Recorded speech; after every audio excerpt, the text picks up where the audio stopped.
Cue dope intro. Give you my heart.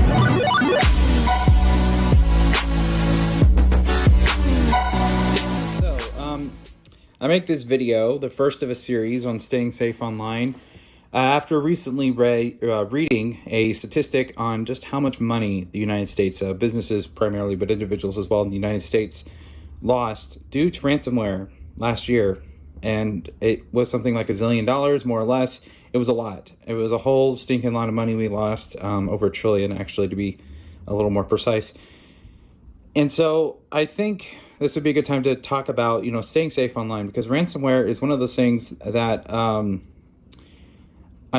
it can be avoided, in not in all cases maybe, but in a lot of cases, the actual, however the ransomware is implanted onto your system or downloaded or installed or whatever on your system can almost always be avoided. And the same goes for things like phishing. It can be avoided, but there's just some rules, there's some ground rules you got to learn. So number one ground rule, I kind of say this half kidding, but with some seriousness, don't make powerful enemies. Honestly, don't, try to avoid at least pissing off individuals, companies, government agencies that have the time and resources and skills to really mess you up online. That's honestly rule number one. Don't make powerful enemies. Rule number two is be aware of your surroundings. It's the same rules if you're in the wilderness and you're hiking or you're camping or something. You're aware of your surroundings. You're aware of what's around you. Well, same thing goes online. Be aware of what's in front of you. What is, this email that I'm seeing? What are they saying? This link? Where's this really going to? Where did this email really come from? Is it really coming from, my bank or whoever? Be aware of these things, because like I said, really probably about 9 times out of 10, phishing, ransomware, and things like that can be avoided.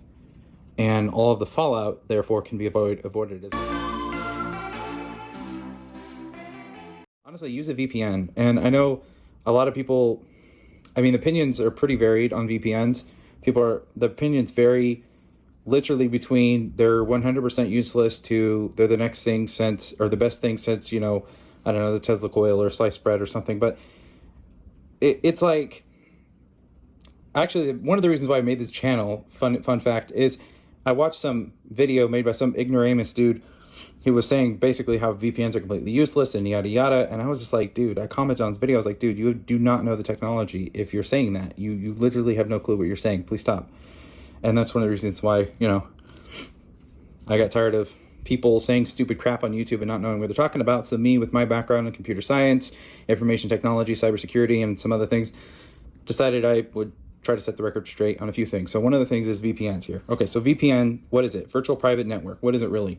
It essentially is an evolution of the idea of a proxy. Okay, so a proxy in its basic sense, there are different types of proxies, and I don't really want to get into that.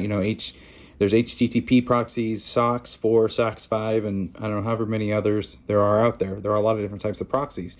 But the basic idea of a proxy is it's a stand between. My data, instead of going, when you access a website, you're not accessing something that's purely virtual. You're connecting to that site's web server, and you're communicating with that server. And what is the server? It's another computer, basically. The form factor is different. The physical appearance of a server is different, but essentially it's the same thing. It's got RAM, it's got CPU, it's got all the same stuff your device, your computer has, or your tablet, whatever you have. It's got the same nuts and bolts. The biggest difference is it doesn't have a mouse, keyboard, and screen sitting right in front of it. If in the case of like a desktop computer or a laptop, you don't have that interface, but it's essentially a computer. So, but when I use a proxy, what I'm doing is, instead of directly connecting with the web server, with the site's web server, I'm connecting with the proxy server, which is then, acting as a middleman between me and the web server. And the advantage there is that you can obscure the location. Proxies are famous or infamous, however you look at it, for allowing people to access content that is geo-blocked on streaming sites like Netflix. Let's say I'm in, Brazil or something, but I want to watch content that's only available to the American audience. Well, I can access a proxy that is located on American soil and potentially be able to view those programs.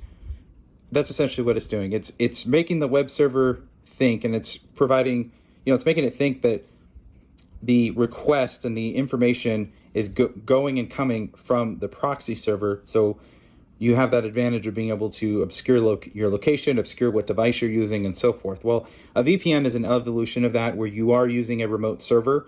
The biggest difference between a VPN and a proxy is that you're running software on your device, whichever device you have.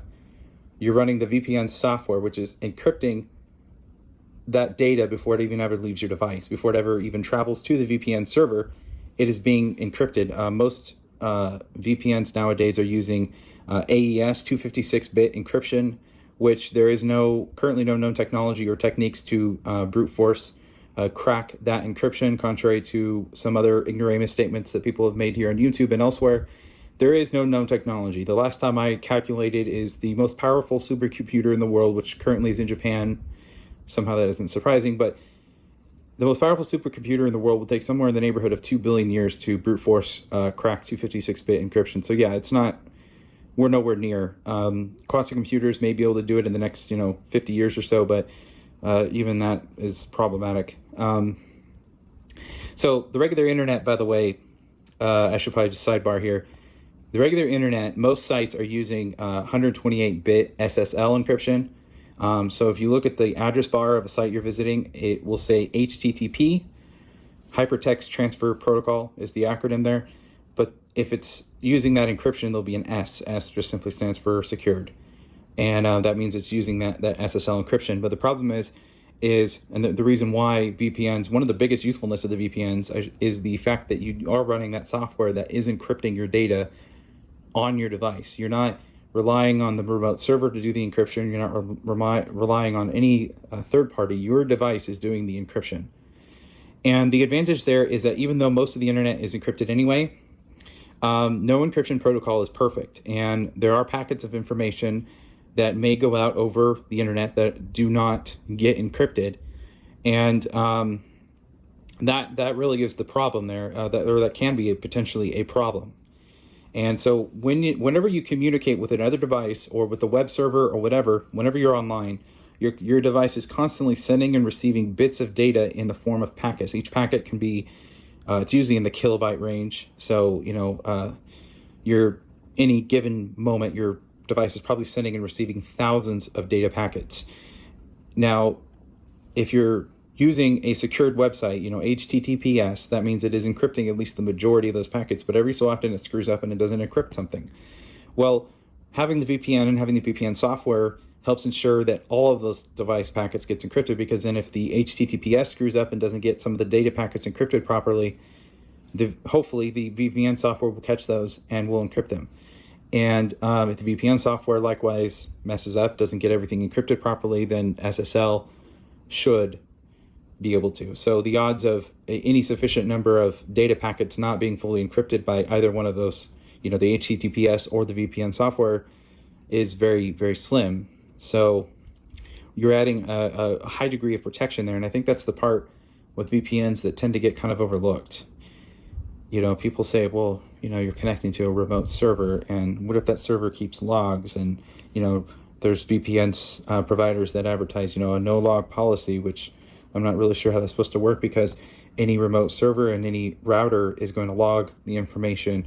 Your ISP has routers that's logging the information. Your router, your home Wi-Fi router is logging information. Everywhere your information is being logged. I'm not sure how they're supposed to enforce a no logs policy, but really that's kind of beside the point, unless you're planning to do something illegal, or at least questionably illegal.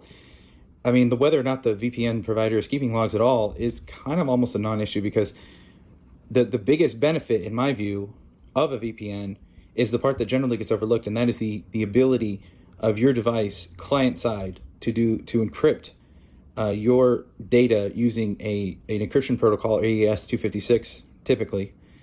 That to date has never been broken. So are VPNs useful? 100%. Are they an all-in-one security solution for keeping you safe online? No, because there's still plenty of stupid things you can do on your own, and there's definitely some things that can go wrong, but with your device, with the website, whatever. People compromise JavaScript on the site, or they, a hacker, if they undermine the JavaScript on a website, for instance, that's a big vulnerability. but it is a step, and it's actually a very good step. One thing about VPNs, though, do not get a free one. I would, except for maybe Proton might be something of an exception because they have a free option. But for the most part, free VPNs are basically garbage. They're going to harvest your data because how else are they going to make money? VPN servers cost a lot of money to run, so you have to make money somehow. It's either subscriptions or they're mining data the same as, and if they're mining your data, then that's kind of what you're trying to avoid by using a VPN, so it really kills the point. So that's all I have to say for now. I would get a VPN. I personally use Nord and IPVanish, though once my Nord subscription runs out next year, I will in all likelihood switch to Proton. But yeah, for now I'm using Nord. Nord works great. The speed is great. I've heard a lot of good about Mullvad VPN, but I've personally not tried that one. IPVanish works great.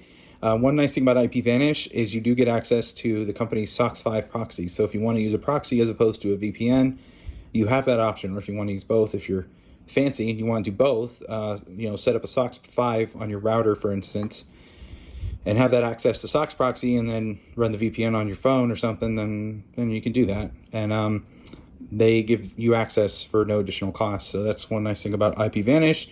So that's all I have to say. And if you guys have any questions, please feel free, ask them in the comments. I will do my absolute best to answer each and every one. So peace out.